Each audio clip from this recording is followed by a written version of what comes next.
Les amis, bienvenue pour une nouvelle vidéo.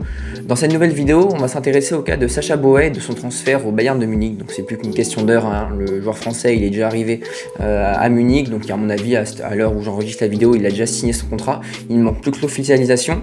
Donc vidéo en 4 parties, mais avant que la vidéo commence, n'hésite pas à t'abonner, à partager et à liker la vidéo. C'est très important, ça fait vachement avancer la chaîne.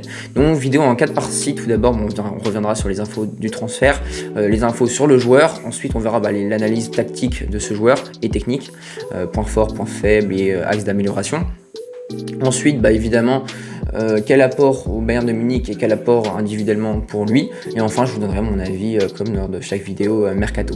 Donc voilà, les nouvelles vidéos, c'est parti.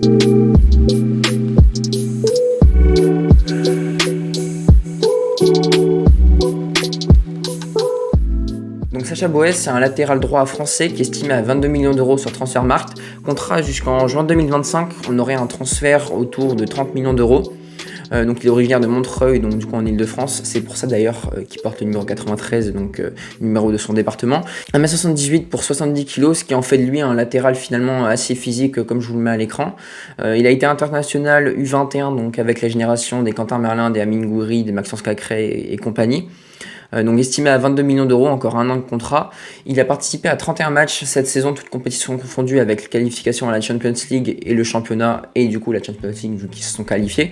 2 buts pour quand même 7 cartons jaunes, ce qui fait quasiment un carton jaune tous les 4-5 matchs, ce qui est quand même relativement énorme. On se dirige vers un transfert aux alentours des 30 millions d'euros, et c'est finalement un latéral qui est assez peu blessé, vu qu'il a été blessé 156 jours dans toute sa carrière, dont une grosse blessure de 92 jours.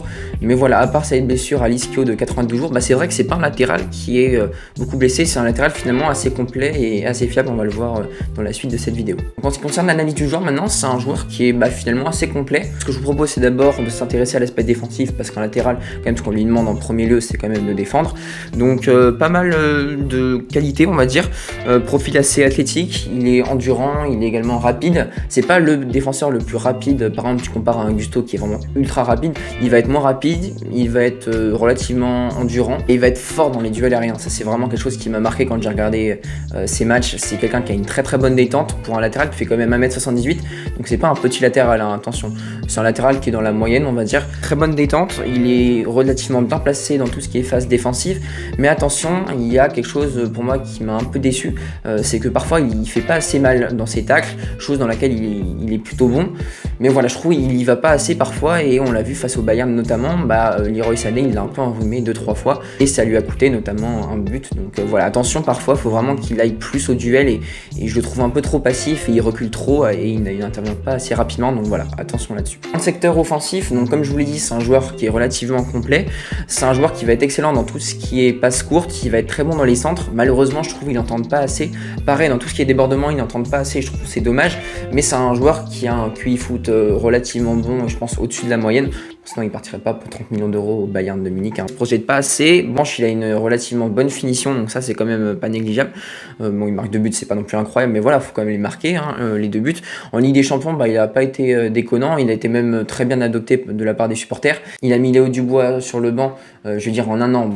Il a été blessé quand même 6 bons mois, si ce n'est un an, mais après voilà, il a direct mis Léo Dubois sur le banc. Vous allez me dire, Léo Dubois c'est pas le meilleur des défenseurs latéraux, certes, mais bon voilà, quand même à seulement 23 ans, voilà, il l'a mis sur le banc et il est titulaire indiscutable. Donc c'est vrai que c'est un latéral qui est finalement très complet. Ce que je lui demande finalement, c'est d'être un peu plus offensif, de tenter plus, je trouve, voilà. Dans les passes, il entend pas mal, ça, il n'y a rien à dire, mais je trouve quand il progresse balle au pied, je trouve il fait pas assez mal, il déborde pas assez son adversaire, que ce soit l'ailier gauche ou du coup le latéral gauche. Donc voilà, ça c'est vrai que c'est quelque chose qui pour moi, qui doit améliorer, qu'il se doit d'améliorer s'il veut passer un cap au Bayern, donc du coup. Et défensivement, ce que je lui demande d'améliorer, c'est finalement son impact défensif et son agressivité sur les tacles, qui est normalement son point fort. Mais voilà, je trouve que là, il y a des fois, il est pas assez agressif, où il se fait manger, et donc du coup, il y a but derrière, et c'est quand même dommage, parce qu'il sait tacler, quoi. Donc maintenant, quel apport au Bayern de Munich, que ce soit d'un point de vue collectif ou d'un point de vue individuel? Donc d'un point de vue individuel, ça va lui permettre d'être finalement mis sur le devant de la scène. Deschamps, il va plus regarder ses matchs, donc il pourra peut-être être appelé à l'Euro 2024. Surtout qu'il n'y a pas non plus énormément de joueurs en concurrence. Il y a Klose, il y a Gusto, il y a Koundé et il y a évidemment Pavard, mais celui-ci a plutôt été remis défenseur central. Donc voilà, je pense qu'il y a vraiment une place à prendre. Et puis niveau salaire, lui, ça va lui permettre tout simplement d'avoir un meilleur salaire, de mieux vivre évidemment. Et évidemment de découvrir ce qu'est un grand club et ce que ça fait d'être titulaire finalement dans un grand club. Donc voilà, honnêtement d'un point de vue individuel c'est totalement positif. D'un point de vue collectif, ça va lui permettre d'apporter de la concurrence finalement à Mazraoui. Donc je pense que c'est une relativement bonne chose et puis ça va permettre également à Konrad Laimer de revenir à son poste, donc qui est milieu de terrain, et de quitter ce poste de latéral droit qui ne, pour moi, lui convient pas et où il ne peut pas exprimer tout son potentiel. Donc voilà, et puis Mazraoui, c'est quand même un joueur qui est relativement blessé. Là, il a déclaré forfait à la CAN. Et ça fait quand même plus d'un mois qu'il est blessé, donc voilà, attention à cela.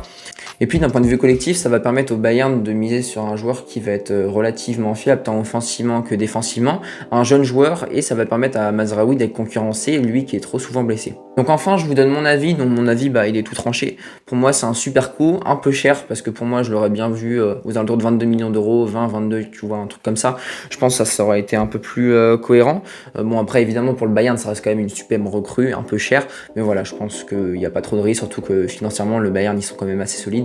Donc voilà, quand même super recrue que je noterais à 8 sur 10. Ouais, c'est vraiment super move. Donc voilà, on s'approche déjà de la fin de cette vidéo, les amis. Si vous l'avez aimé, évidemment, le petit pouce bleu, l'abonnement avec la cloche de notification, et puis le petit partage, le petit commentaire, évidemment, si tu l'as aimé. Et puis on se retrouve très prochainement pour de nouvelles aventures. Allez, salut!